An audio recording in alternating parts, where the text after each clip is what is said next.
Hey everybody! Today my mom wanted to revisit the mini breads because not all of them expanded the way we wanted to, so we're going to change a couple of key things in the recipe to make sure that happens this time around.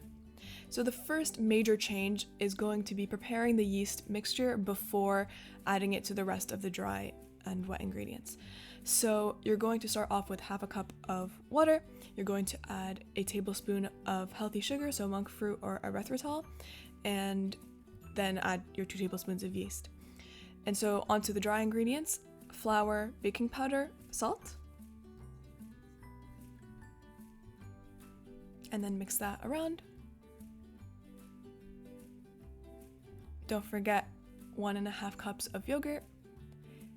And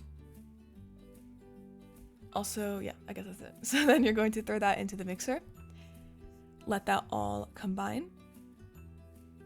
And now you're going to add the yeast mixture to the dough. So we needed to make sure that the yeast was a little bit alive before we incorporated the rest of the ingredients. Then you're going to add some milk. At this point, it's just getting the dough to become one consistent big dough. Add some olive oil.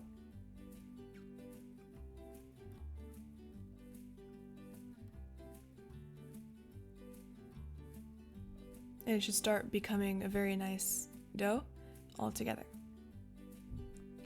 Coat another bowl in some olive oil, and if you want, transfer that dough to that bowl to set aside for proofing. So bunch it up like a dumpling into the center and set that aside. So 2 more major changes happening now.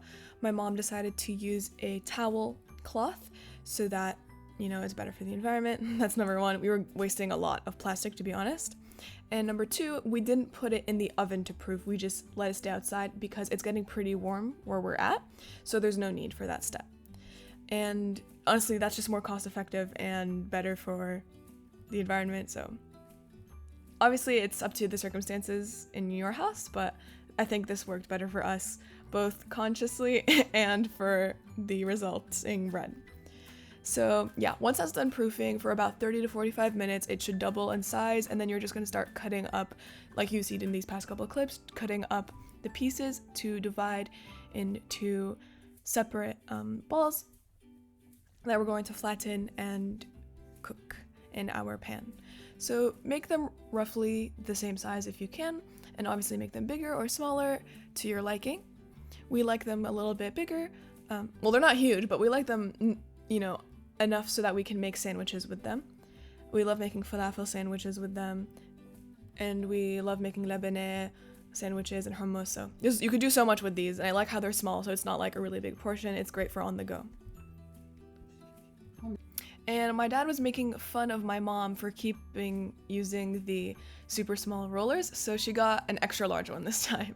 And obviously you can see how that's so much more efficient, and instead of taking 10 hours to do each one, it takes her no time at all. So I think moral of the story is focus on efficiency rather than aesthetics.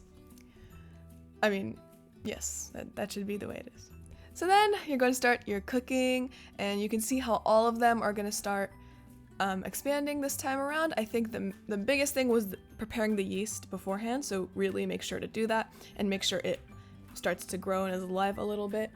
And then you're just going to put it in your pan, pat around the edges with a spoon to compress those areas so that the air could rise in the middle, and also cover any holes that may have happened when you initially put the dough in. Like if it starts cracking, make sure to close that immediately before it bakes, while it's still the wet dough.